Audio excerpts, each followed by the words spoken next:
नमस्कार मंडळी, महाशिवरात्रीच्या आपणा सर्वांना हार्दिक शुभेच्छा. आज आपण बनवणार आहोत महाशिवरात्र स्पेशल रताळे हलवा. चला तर मग रेसिपी सुरू करूया. सर्वात पहिले मी इथे घेतलेले आहे टरबूजाच्या बिया, बदाम आणि खोबरा खीस. इथे बदामाला आपल्याला बारीक करून घ्यायचं आहे. माझ्याकडे हे मिनी चॉपर आहे. मी याच्या साहाय्याने बदामाला बारीक करून घेईल. तुम्ही चाकूने देखील बदामाचे तुकडे करू शकता किंवा बदामाला कुटूनही त्याचा उपयोग करू शकता. आपण बघू शकता बदामाचे तुकडे झालेले आहे. याला ठेवून देऊया आपण बाजूला आणि घेऊया 2 बटाटे आणि 1 रताळं. यांना मी स्वच्छ पाण्याने धुवून घेतलेले आहे. एक अशी जाडसर किसणी घ्यायची आहे आणि ह्या रताळ्याला किसणीच्या मदतीने किसून घ्यायचे आहे. आपल्या आवडीनुसार रताळ्याला छोटे मोठे किसून घ्यायचे आहे. मी इथे जाडी किसणी वापरली आहे. आपल्याला जर जास्त लोकांसाठी हलवा बनवायचा असेल तर आपण रताळे वाढवू शकता. मी इथे 3 ते 4 जणांसाठीच बनवत आहे, त्यामुळे मी एकच रताळं घेतलेलं आहे.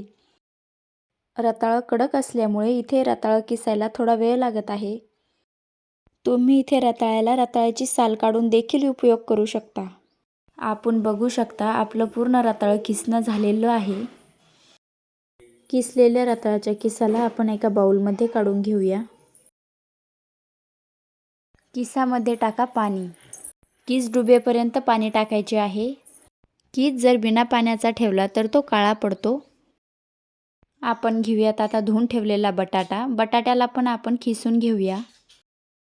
बटाट्याला किसायला जास्त वेळ लागत नाही कारण तो खूप नरम असतो. तुम्ही आवश्यकतेनुसार बटाटे कमी जास्त करू शकता. मी इथे 2च बटाटे वापरले आहे. आपण बघू शकता आपला बटाटा किसणं झालेला आहे. किसलेल्या बटाट्याला आपण एका बाउलमध्ये काढून घेऊया. बटाट्याच्या किसामध्ये पण पाणी टाकून ठेवूया.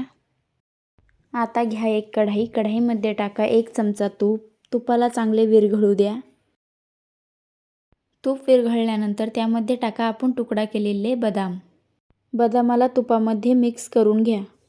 बदामाचा सोनेरी कलर होईपर्यंत तुपामध्ये परतून घ्या.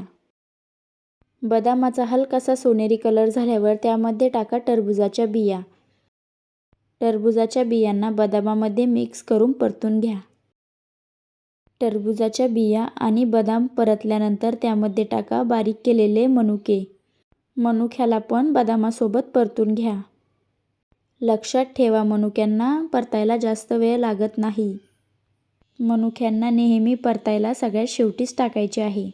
आपण बघू शकता आपले सगळे ड्रायफ्रूट्स फ्राय झालेले आहे. आपण याला एका प्लेटमध्ये काढून घेऊया. त्याच कढईला थोडेसे गरम करून घ्या आणि त्यामध्ये टाका रताळ्याचा किस. रताळ्याच्या किसाला पूर्ण पाणी सुकेपर्यंत परतायचे आहे आणि किसाला नेहमी हलवतच राहायचे आहे जेणेकरून ते खाली लागणार नाही. आता त्यामध्ये टाका किसलेला बटाटा. किसाचे पूर्ण पाणी काढून घ्यायचे आहे, नंतरच त्यामध्ये टाकायचे आहे. रताळ्याचा किस आणि बटाट्याचा किस दोन्हींना मिक्स करून घ्या. त्यामधले पूर्ण पाणी सुकेपर्यंत त्यांना आपल्याला हलवत राहायचे आहे. किसाला हलवताना आपली कढई थोडी मागे पुढे होत आहे, त्यासाठी कढईला पकडून ठेवा. पूर्ण पाणी सुकायला थोडा वेळ लागतो.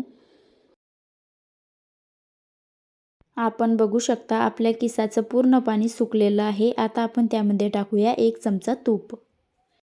तुपाला किसामध्ये मिक्स करून घ्या. तूप किसामध्ये चांगले मिक्स झाल्यानंतर आपण टाकूया यामध्ये अर्धी वाटी साखर, अर्धी वाटी किसलेले खोबरे. साखर आणि नारळाच्या किसाला हलव्यामध्ये मिक्स करून घ्या. रताळे हे पहिलेच गोड असतं, त्यामुळे साखरेचं प्रमाण आपण कमीच ठेवले आहे. तुम्हाला जास्त गोड आवडत असल्यास आपण साखरेचं प्रमाण वाढवू शकतो. साखर विरघळेपर्यंत किसाला हलवत राहायचे आहे. साखर पूर्णपणे विरघळली आहे. त्यामध्ये टाका अर्धा कप दूध. दुधाला हलव्यामध्ये मिक्स करून घ्या. आपण हा हलवा उपवासासाठी बनवत आहोत, त्यामुळे मी इथे पाण्याचा उपयोग केला नाही, फक्त दुधाचाच उपयोग केला आहे. दुधामुळे हलव्याची टेस्ट परत जास्त वाढते. हलव्यामध्ये टाका आता आपण तळून ठेवलेले ड्रायफ्रूट्स. आपल्याकडे जेवढे ड्रायफ्रूट्स होते आपण ते सर्व यामध्ये टाकून घेतलेले आहे. ड्रायफ्रूट्सला हलव्यामध्ये मिक्स करून घ्या.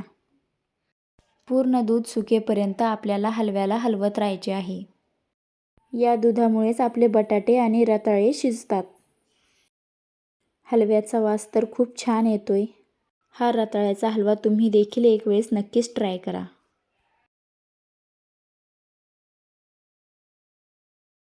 तुम्ही बघू शकता आपला हलवा पूर्णपणे सुकलेला आहे. हलव्याला आपण एका वाटीमध्ये काढून घेऊया आणि वरतून टाकूया खूप सारे ड्रायफ्रूट्स. महाशिवरात्री स्पेशल रताळ्याच्या हलव्याची रेसिपी आपल्याला आवडली असल्यास व्हिडिओला लाईक करा. तुमच्या मित्रमैत्रिणींना शेअर करा.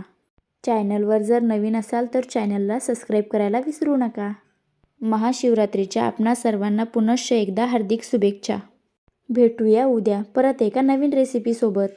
तोपर्यंत हलव्याला एन्जॉय करा. Bye bye.